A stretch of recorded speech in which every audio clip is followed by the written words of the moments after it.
Mari kita buka Yudas ayat 20. Salah seorang sudah dapat, silakan baca. Tepat sebelum kitab Wahyu. Silakan. Yudas ayat 20. Akan tetapi kamu saudara-saudaraku yang kekasih, bangunlah dirimu sendiri di atas dasar imanmu yang paling suci dan berdoalah dalam Roh Kudus. Saudara, firman ini sungguh luar biasa. Dikatakan bangunlah dirimu di atas alasan atau fondasi atau dasar imanmu yang paling suci. Nah, saya kagum. Kenapa kagum? Kalau sampai Bapa di surga berfirman ada iman yang paling suci, berarti ada iman yang model apa lagi? Tidak suci. Apa lagi? Betul, iman tidak suci. Iman apa lagi? Ayo, gak usah ragu-ragu, sebutin Pak. Nah, iman yang setengah suci. Betul. Ayo, iman apa lagi? Ada satu yang kelihatannya mirip sekali. Iman yang tidak suci, iman yang setengah suci. Ayo, satu saya mau tunggu. Kurang suci. Betul, hampir lagi satu. Tidak suci, setengah suci, kurang suci. Ini mirip dengan itu. Kelihatannya kita bisa salah kalau iman yang mati, bukan? Iman yang mati ya. Hampir sama dalam paham betul. Gini, ada iman yang suci. Loh, betul tidak? Kalau ada yang paling suci, kita tadi cuma nyebut yang negatif, yang kurang suci, yang setengah suci. Pernah nggak kita sadar ada iman yang suci kalau begitu? Loh, iya atau tidak, renungkan? Karena kan firman-Nya bilang bangunlah dirimu di atas dasar imanmu yang paling suci.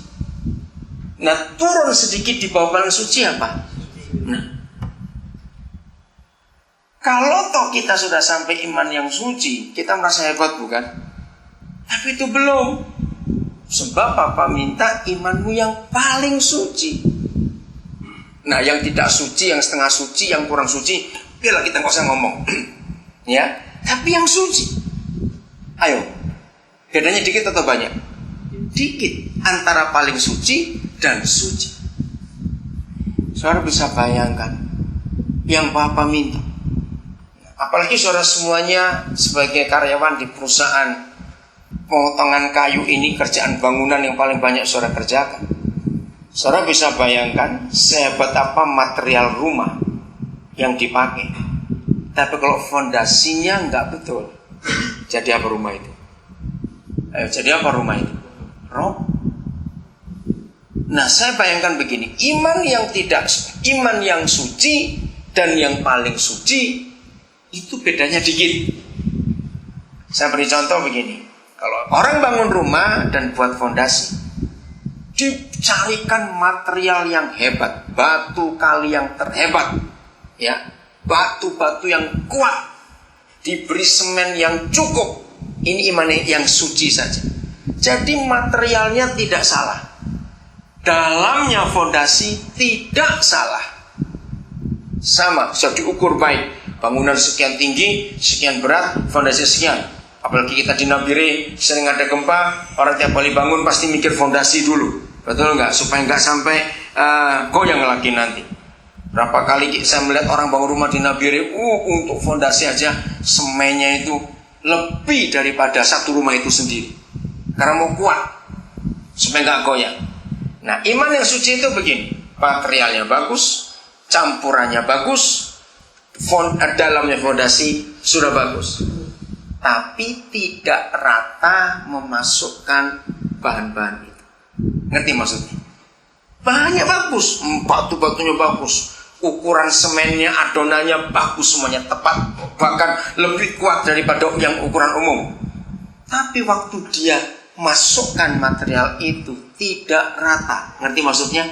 Ada yang rongga di situ. Nah, kira-kira bangunan jadi bagus juga tidak? Enggak. Nah, saudara, seperti itu iman kita. Ada banyak orang beriman yang salah, mengimani sesuatu tetapi hanya untuk dirinya sendiri saja. Bukan. Kita tidak boleh beriman kepada Tuhan karena sesuatu untuk kepentingan kita sendiri saja. Misalnya, ya, ambil yang umum. Maaf ini, jangan ada yang tersinggung. Saudara belum menikah, saudara belum punya pacar.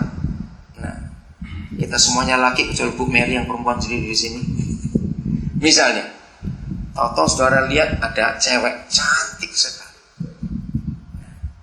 Terus iman yang tidak suci begini, berdoa puasa, Tuhan aku ingin dapat cewek itu pokoknya karena dia cantik sekali Tuhan. Ngotot, ya pakai iman, doa puasa, keren nggak kedengarannya? Wah, doa pagi, subuh bangun, doanya untuk dapat cewek itu. Doa malam juga, wah pokoknya beriman untuk dapat cewek itu. Nah padahal dia itu sudah menikah. Tapi orang itu ngotot, tidak mau tanya dulu. Ngerti lu serasi ini? Ini jelas iman yang tidak suci. Karena dia memaksa Tuhan untuk kepentingan dirinya sendiri saja. Ada orang nggak punya duit cukup, bahkan untuk membayar pajak-pajak tiap tahun belum mampu. Tapi beriman, aku ingin punya mobil itu, aku ingin punya mobil. Garasi aja nggak punya. Ngerti contoh-contoh ini? Nah itulah iman-iman yang tidak suci, walaupun didasari dengan nama Tuhan. Nah iman yang paling suci itu yang bagaimana? Membangun diri kita di atas dasar imanmu yang paling suci. Saudara, kita melihat Abraham, nenek moyang iman kita. Imannya itu luar biasa.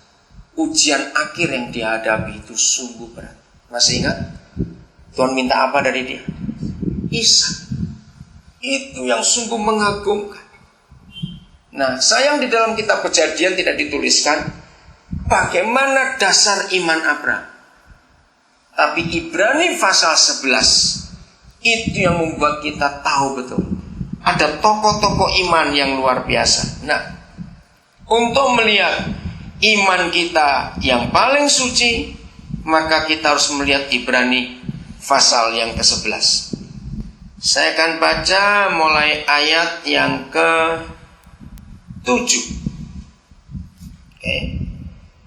Karena iman, maka Nuh dengan petunjuk Tuhan tentang segala sesuatu yang belum kelihatan, dengan taat mempersiapkan bahtera untuk menyelamatkan keluarganya, dan karena iman itu ia menghukum dunia, dan ia ditentukan untuk menerima kebenaran sesuai dengan imannya. Nah ini iman yang paling suci yang Nuh miliki. Saudara bayangkan ya,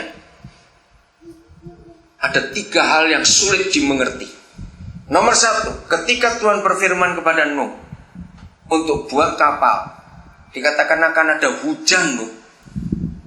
Nah, sampai pada zaman itu belum pernah ada hujan di bumi. Gerimis saja tidak pernah. Nah sekarang saya tanya kepada saudara, kalau datang seseorang ke Nabire, lalu dia ngomong tentang sesuatu, entah itu apa, kita nggak pernah tahu, pokoknya sesuatu, nyebut aja blur gitu misalnya.